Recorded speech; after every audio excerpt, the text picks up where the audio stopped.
Hi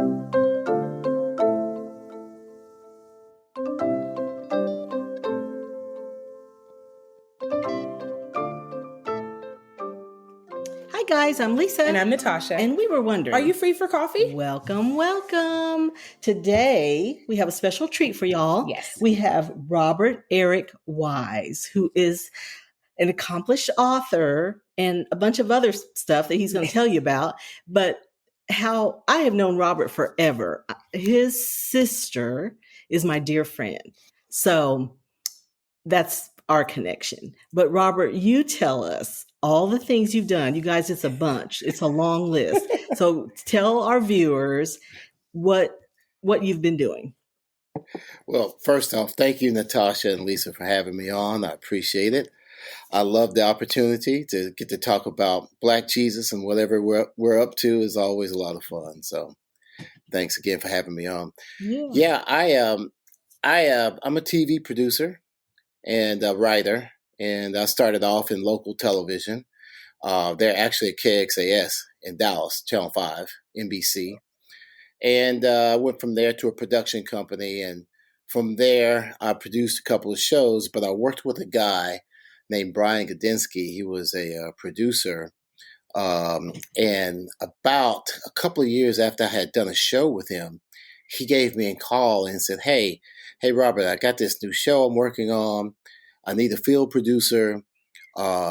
It's one of those reality shows, guy from England, but you were really good. Love to work with you again. Do you have the time? I said, well, yeah, I do. I actually don't have a job right now. I will do it. Sure. What is it? He says, well, it's something, it's kind of wild, for Americans, but it's called American Idol. And so, oh, that's so awesome. That's cool. So I jumped into American Idol, had no idea what that was. And I did that for a season. And then Brian and I actually created another show from there. And Brian was the executive producer of American Idol on the first season. And we created a show called Sunday Best, which is a show on BET. Yeah. And we did that together. But before we had done that, I did a show in between I created called Vince Young Next Level, which is also a BET show. Okay. And that's about following the quarterback from the University of Texas, Vince Young. So I did that. And then from there, I started working with Aaron Magruder on the Boondocks. And I did all his live action stuff. I produced everything live action for him. And I got to be around the animation for, season after season and working with Aaron. And then Aaron and I created the show called Black Jesus. Okay. And I came up with the idea for the show while I was working on Sunday Best.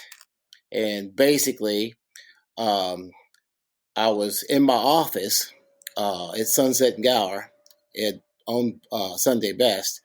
And I'm walking through my office to leave. Got my briefcase in hand, walking out. And they have Fox on the TV, on the monitor as I'm walking out. And there's Bill O'Reilly. And as I'm walking through, he says, well, everybody knows that Jesus is white. That's just crazy. And oh my gosh. As I was walking through the room, I heard that and it went, well, we don't know that. Maybe it was, maybe it wasn't. I mean, maybe it was, maybe it wasn't, right? I don't know. I wasn't there. And I don't think Bill O'Reilly was either. Well, so old as he is. So I started to think that, that's when the whole show kind of hit me.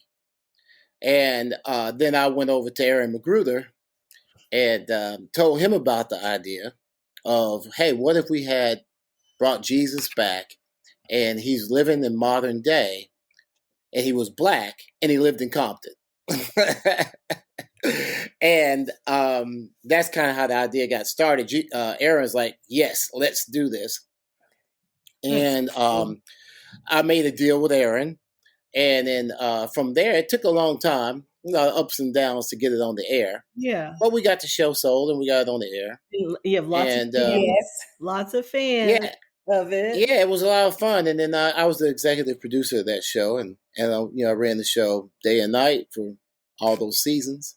That's so and we had wonderful actors, John Witherspoon, Charlie Murphy, who both passed Right. And they were so good. And Slink, plays Jesus, fantastic. Um, all these guys, Corey Holcomb, Angela Gibbs. My wife is on that show, Valencia Algarin. So many great actors on that show, and producers, directors, and we wanted to keep going. But when we lost John and Charlie, that was kind of Aaron was like, "It's not the same You show." can't replace Yeah. some We, we, people. we just so that was kind of the end of it at that point. But it just wasn't the same show. Yeah. But I Okay. did learn a It's lesson still in. stream it though, right? It's still on to stream. Where can people Oh watch it? yeah, my understanding, I don't know. I think it's still on Hulu. It could Okay, be on Disney. It we'll could look be it on up. Max. We'll look it We'll up. look It it could be up. on Max because it's a Warner Brothers property. Okay. But it was on Hulu forever, Okay. which is a Disney property. Yes. But I think We'll look. I'm sure it's somewhere. It's definitely running. people will tell us. Yes, They'll they let will. us They will know. chime in. They'll let us know. Yeah, and it's on Adult Swim. It's an Adult Swim product, which is Warner Brothers. Okay. So, but yeah, that's kind of what happened. But after doing those shows, I looked around. I realized that I wasn't rich, and, and I was like, "Why am I not rich?" And No. I realized that I didn't own the IP.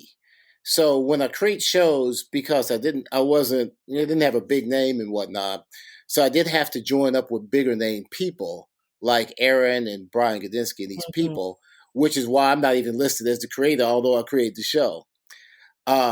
So you have to go with the bigger name to sell a show, in most cases, right?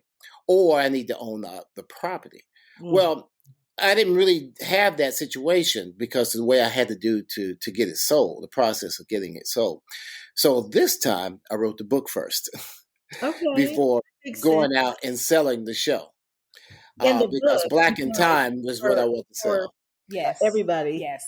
Today You can we're read going it to talk either way. about Yeah. Robert's book, which is Black in Time, and it's a sci-fi time travel Comedy. with a Black history twist. Right. Is the Yeah, best that way is I the can best way put to it. put it, Okay, yeah. so tell us what inspired you to write it. How do you view it? How do you want people to? Well, that's a great question. Okay, so really, it's a little bit similar to the Bill O'Reilly. It's funny, I have to get triggered, right? That there's a certain portion of our society that votes in a certain way, that believes that African Americans do not contribute to society. You might know who I'm speaking about. And when you know what? I think they know, they don't want to acknowledge. They know, right, because that's why they right, take stuff out of the Smithsonian and they're doing things. correct. They know. They're doing that as we speak here in Yes. May of And 2025, this is right? the pushback against it. What you're doing, Right. So when that movement first began, and as it kept moving, I was like, obviously African Americans contribute quite a bit, not only to America but the world. When you think about the African American culture, we bring swag to the whole world. Everybody. When you travel around, if you go to Europe, Africa, Asia, whatever, they mimic our music, our clothing, our gestures. I mean, we bring culture to the world, right? We bring that coolness to the world, right? And not just America, right? And where we're dapping or whatever we create, if we're high-fiving or whatever, it's all African Americans, and it spreads all across the world. It's cool. So not just that, and then also our inventions, our leaders, blah blah blah blah blah. It's limitless what we bring to the world. So with that movement that thinks that we don't bring anything basically to the world, right? I was thinking and also a little disturbed in that a lot of people don't know African American history. Yes. Yeah. What we've invented, what we've done, which is all these amazing things, right? So I said, what if I can, in a fun way, go back and do it in a comic way, a comedic way, but at the same time, kind of secretly give you a little information about our culture. You're putting And just, but vegetables in the cake. yeah. Have a little fun with it. But if you can sit down and if you can either read 10 books or if you can watch 60 episodes, you will know more about Black history than 99% of Black people or anybody else. Yeah. Because you will find out like who created what, who invented what. A lot of the people will be the ones that you know, obviously the Barack Obamas, the Martin Luther Kings, the Harriet Tubmans, Frederick Douglasses. But we'll also get into some people you might not know. Some inventors, like Crumb, who invented the potato chip. And, we'll get into a lot of things that some people you might Little not know. known people, yes. Some other, that's particularly important because even in schools now, they're not teaching Right. Black history. So, this is a great supplemental thing. Yeah. I think. In a fun way. In a fun way. In a fictional way. It's totally fiction. It's totally science fiction. Yes, It's not real. Yeah. But we do tie into some real things because the idea was that everybody has a point in their life where they hit a fork in the road. Yes. Okay. So Natasha, there was one time where you could have gone left or right, right? Lisa, you could have gone this way or that way, right? You had to make a choice and a decision. And that is one point in your life, that was a big choice, a big decision. And maybe you would have been a doctor, maybe you would have been a plumber, maybe you would have been an astronaut or a housewife or whatever, right? So the idea is to go back to that point in those people's lives. And in Black in Time, in their timeline, they didn't choose the same path that we know of in our timeline. Okay. So when Harriet Tubman escaped slavery in 1849 and she left Maryland, got to Philadelphia, she did probably what, unfortunately, I probably would have done. Head to Canada. she didn't join the Underground Railroad. Out of here. I'm out, right? Peace. Okay, which I would have I escaped. That was dangerous. I'm not going back. But now, in real life, she took the hero stance and she went back and she joined the Underground Railroad and all that. So fiction means nonfiction in your book. So the time travelers are fiction, but they meet real historical characters, and that their stories are real. Kind of. Okay. Yes, kind of, because it's still science fiction. So the timelines are different. So like I said, in one timeline, Lisa is a school teacher. One timeline, she's a doctor. One timeline, she's a drug addict. One time, she's a president of the United States. So the idea is there's multiple timelines where Lisa is multiple things. So in their particular timeline, Harriet Tubman did not join the Underground Railroad. Right. This is what would happen if she didn't. Yes. Correct. In this particular timeline. Yeah. Okay. In this particular, there's an infinite amount of timelines, so she did all kinds of things. Okay? Yes. Right. Yes. So the one that we're familiar with, she joined the Underground Railroad. Right. So who do you see reading this?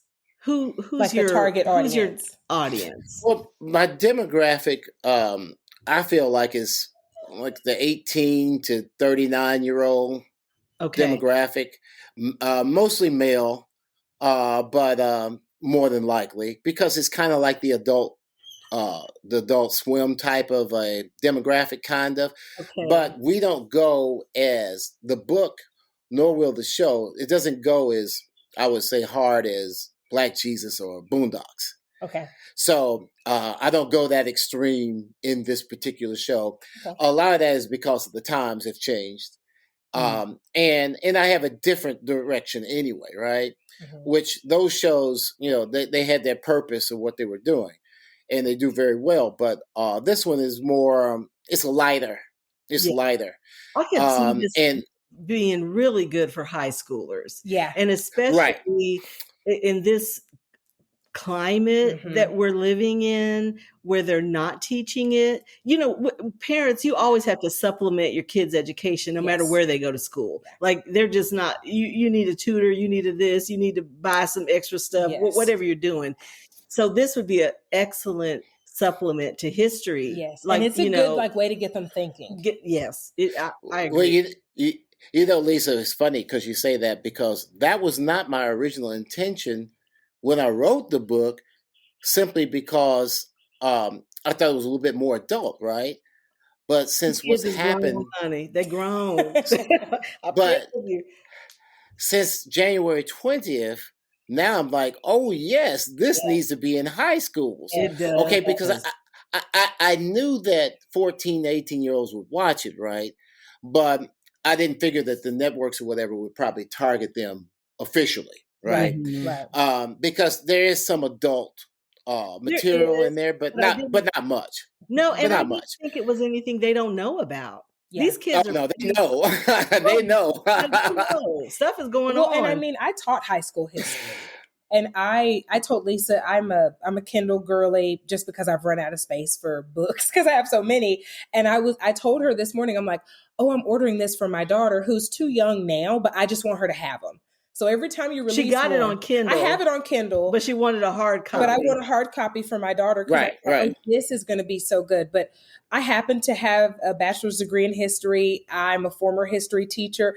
This is what every high school teacher wants. Yeah. Kids, they're at that. This is like the turning point for how you think, how you regard other human beings. And for kids that don't like history, this is so good.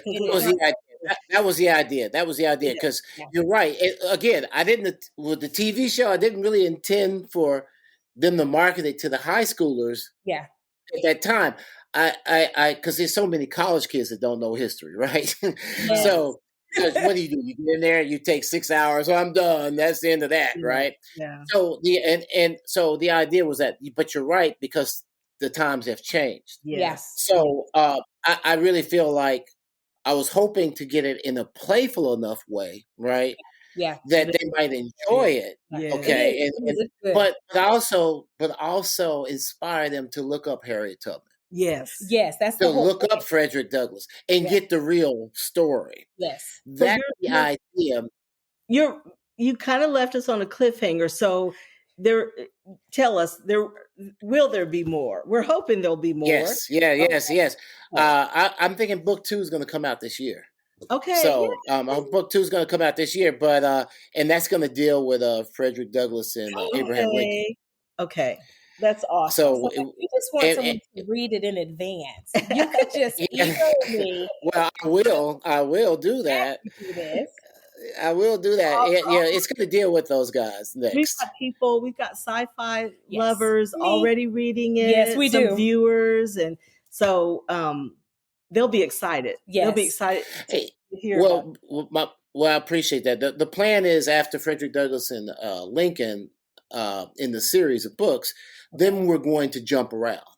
I'm not going to stay linear. So I'm going to move around from that point on. So the linear will be over. Do that. That's right. Yeah. That's the whole point of time nerd travel. Is so excited because I love history. I love sci-fi. I love anime. This is so awesome. This is like it's all of my jams in one book. And so I was like, wait. So I'm telling people, go on Amazon and buy this book. So I've already had people buy it. Thank you. I appreciate that. And I haven't even started pitching it as a TV show yet. I haven't even started because I'm gonna tell you cartoony anime something. Yeah, I already know who I want to be the voice actress for. Who? Malcolm X's wife. I want to be the voice actress for her, or Tupac Shakur's mom. I want to be. I'm just telling you. When you get up there, when you get to that part, that's who I want. When you get to that.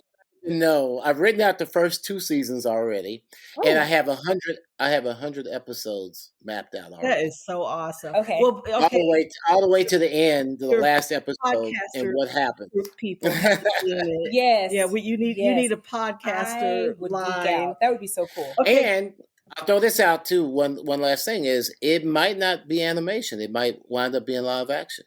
Oh, cool. Okay. Well, I mean, as we see, So it can go either way. Yeah. It can go either way. Yeah. Okay. Yeah. Now, you guys, our listeners love, we play 20 questions a lot of times, just stupid things. But we're doing the sci-fi edition. Robert's going to play with us, so y'all get to know him. So, first question, Dr. Spock or Doctor Who? Spock. Spock. That's who I said too. But you know why? Because Doctor Who is kind of over my head. Okay, here we go. If you could have any superpower for a day, what would it be and how would you use it? Telepathy. Now, like a superhero? Yes. Or type? Any superpower. Yeah, any power, any superpower. Oh, man, that's a good question. I don't know. I do invisibility. I think I would be Yoda. I think I'd be Yoda. Okay. I'd be a Jedi. The wisdom. That's fair. Okay. I'd be a Jedi. If you could create an app that could do anything, what would it be and why? I would.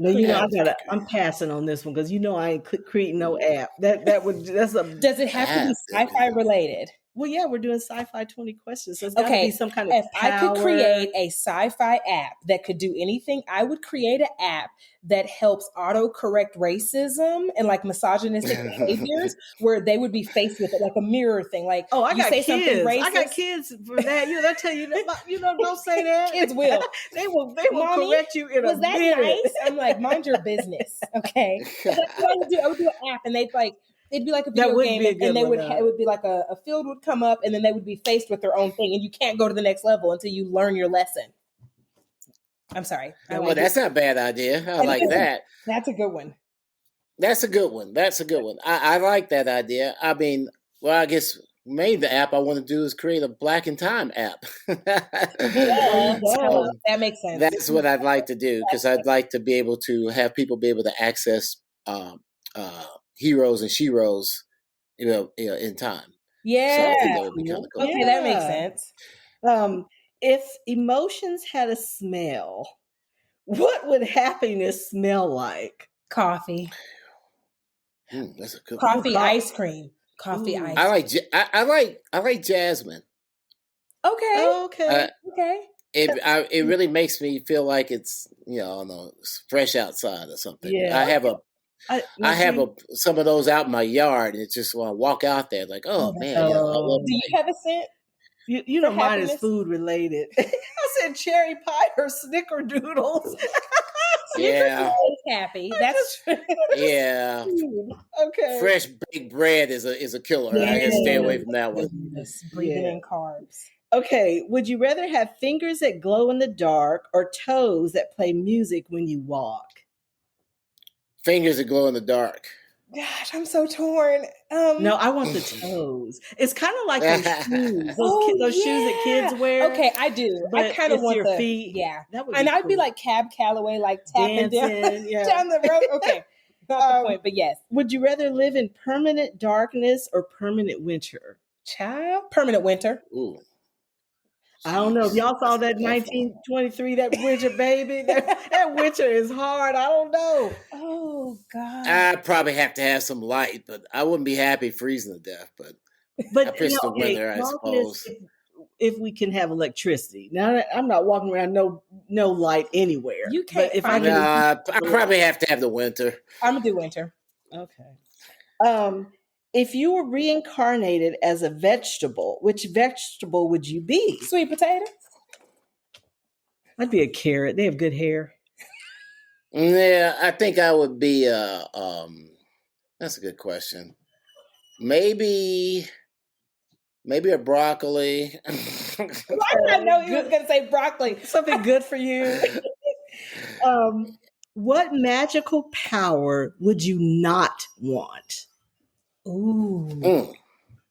Oh, I might not want to read people's minds because that might just, make me upset. Oh, that could be depressing. That's fair. Oh, that's a good one. I'm actually going to piggyback on that. Okay. I never thought about that. That's a consensus. Yeah. Okay. If you had the power to delete one word from existence, which word would you choose? Okay, my question there is, can it be a name? Could be. It's a word. I think I know where he's going. I was not going to go there. Does it start I'll with leave it there. Donald J, baby? No, I wouldn't eliminate Donald. That's a great name. Who would you delete? What word would you delete? Well, if I couldn't delete a name, which is also a word, I think I would. That's a good question. Outside of that, I don't know what I would delete other than I that. said autumnal. Some words are so because it's not a bad word or anything, but it's like, who says that? Who uses that? Who uses that? And then Okay, it's that's so fair. like. How about apothecary? I'll get rid of that one because I Okay. can't spell it. It's I can't not. spell it. Yeah, I can, but it's Yeah, it was can't just spell it. no one uses it. No, And there's I a agree. reason why we've stopped using it. Yes, I agree. Because I can't spell it. That's why. That's it. Okay, would you rather have a rewind button or a pause button on your life? Pause. Rewind. I said pause. Mine is pause. Because some stuff, if you pause, you wouldn't do it. Yeah. So you don't have to rewind. I just need a moment. Yeah. Give me a pause minute. for me. Give me a minute. No, I rewind because I would have messed up. I'd back it up. Okay. How would you survive a zombie apocalypse in a grocery store? Easy. I wouldn't. Oh. Lisa wouldn't make it. I'm going to be honest. Lisa would not be okay. We could just go. I would take adequate supplies and barricade myself in the restroom. Oh, not a restroom door. They can get through that. A barricade. You have to use supplies. Like you're going to have to get the doors off the freezer section, or maybe those rubber doors that you put up so that you can literally barricade the door. Like you'd have. Okay, I'm sorry. I like building. Lisa does not like building. No. I like camping. Lisa does not like camping. I wouldn't make it. So essentially, wouldn't make it. You wouldn't live. I'd be one of the first to go. I don't know. I guess that's one way. Or you could throw them a bunch of, I don't know, potato chips and Twinkies and whatnot. That'll kill them again, right? So they eat that, or preserve them. Yeah. I guess I'd barricade myself, I suppose. Okay. Which color would you want to see for the rest of your life if humans lost the ability to see all colors except one?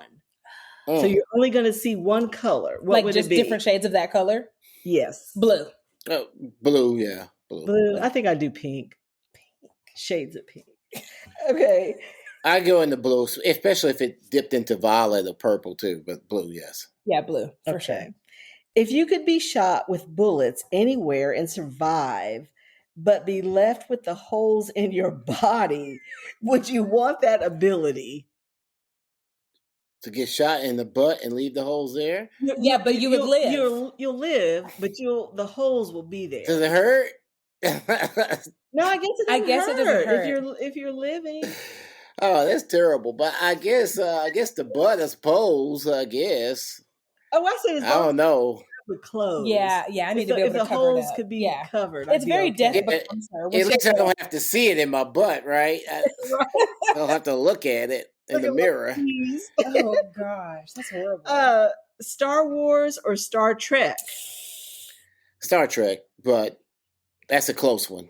Okay. It's so I can't. I can't do that. I can't publicly give an answer for that. I just cannot. Because of Uhura, Star Trek's always my number one. Oh, okay, that's a good reason. That's fair. That's a good reason.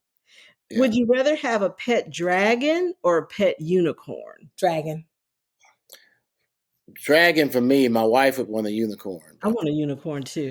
What? I take the dragon. I want the dragon. Has he taught you nothing? Sneezing glitter or farting confetti? Oh, that's a good one. I'm going to go with sneezing. I love glitter. I don't, but I guess I sneeze a glitter because I wouldn't want to, keep having to take my pants off. Or something. Yes, I'm sneezing. It's full of confetti. I'm sneezing. Yeah. If you could kill off any character from a TV show, who would it be? TV show. I said kill off a character. Archie Bunker. Damn, what did Archie Bunker do to you? Bye-bye. Oh man, this has to be a character I don't like. Yeah, think of somebody. Who would I kill? Homer Simpson. Ooh. Marge would have a better life, honestly, Okay. but He's pretty annoying. he's an incompetent alcoholic. Or what's the kid? What's the park? The little cartoon. Parks and I was thinking Parks and Rec, but you talking about South Park? Yeah, you talking about Cartman. You kill off Cartman? Yeah. No, leave Cartman alive. No, Homer Simpson. Okay. Anyway, who? Nobody. You can't think of any terrible. Terrible character? That's a good question. Maybe I kill off Andy Griffith and let Barney take over. Oh, that's kind of different. I like that. Okay, you might need therapy. It'd be funny if Barney was running the show, right? Therapy, Rob. Okay. Would you rather be a hobbit or an elf for 24 hours? An elf. I don't want to be a hobbit. Oh yeah, me too. Them feet on the hobbits, y'all. I couldn't fool with them feet. Yeah, I'm gonna go with elf. I am. That's a consensus. We're elfing it. Okay. Yeah. What mythical creature would improve the world if it existed? Mythical creature. Well, it improved the world. That's a good question. I would guess. Well, maybe I don't know. Maybe fairies. Aren't they good people? No, fairies would be sweet. It kind of depends which storyline you're in, but yeah, like Tinkerbell, fairies. Yeah, would those be Cupid. Is Cupid a good person? He might. I probably. I'm thinking dragons. If a good person, why was I thinking dragons? If a good person, well, that's a discipline type situation, right? That's an army. It is, but you could get some stuff real right. Baby. You could. If no. If you want me to be hard, yeah, dragon. I was trying to be nice. Oh, okay. Sorry. Well, fairies and dragons. Okay. Yeah, if I'm being hard, yeah, I'm dragon all the way. It's like you say something to me and say, "You see those 5 dragons back there?" You want to say that again? No, that's the hard way. What is your favorite sci-fi movie? That's our last question. Ooh. Make it good. It's probably Empire Strikes Back, but but because of the impact that it had at the time. Because I think that's the only time and the last time I'll ever sit in a movie theater and hear probably 1,000 people in the theater. I was at the Ridgely Theater in Fort Worth, Texas, and it was packed. That's a big theater. Mm-hmm. I don't know if they have big theaters anymore, but it was a big theater, and I'll never forget it. You heard, I guess, about 1,000 people all gasp at the same time in shock. And that moment in the movie theater when everybody went, oh, that was...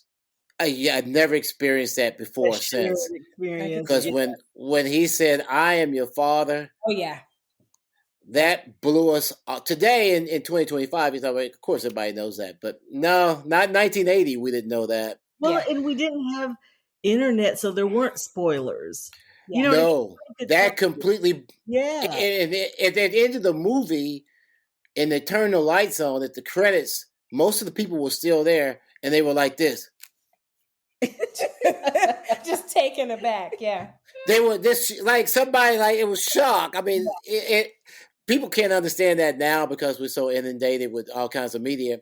But back in those days, it was like something happened to the Bible. Like people were like, what in the world? It was massive, and like I say, you probably can never get a moment like that again because. And I loved it because here I am, 100 years old, and I still.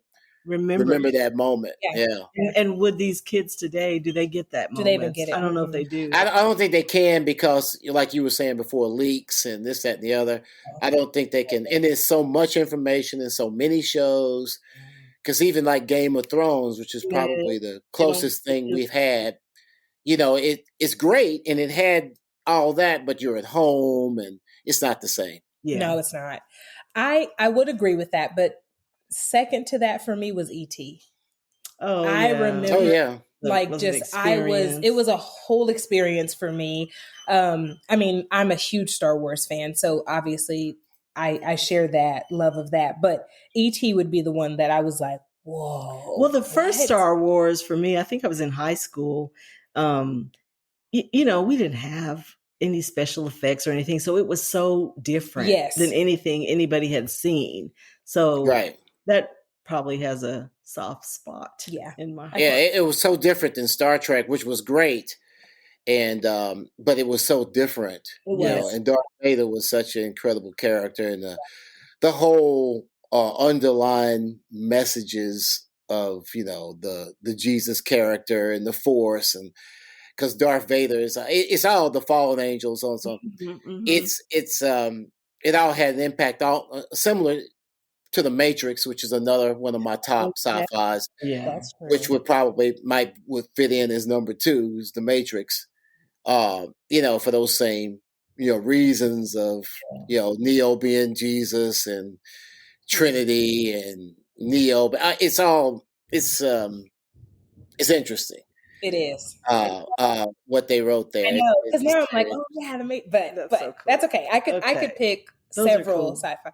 Well, Robert, it has been my utmost joy to have you on the show. And it's so fun to play like 20 question sci-fi with someone else who likes who's into it. We'll link all your things and we'll have Robert on again, guys, when everything drops. He's got cool music. Oh, have me on anytime you guys want to have coffee. I enjoy being on with you guys. I love talking sci-fi, and I love your show. And go get the book. You have to get the book. The book will be linked in the show notes. We'll link the book, and we'll have to. Rob, I'm sure you'll be doing book signings and things. You'll have to let us. Yeah, we'll do some stuff like that, and I'll let you know. And like I said, if you guys just want to talk science fiction, sometimes give me a call. Okay, loves. Thank you all for pulling up a chair and joining us for coffee. Please subscribe to Are You Free for Coffee podcast wherever you are listening. We hope that you enjoyed today's episode and find joy in the little things. Thanks, Rob. Until next time.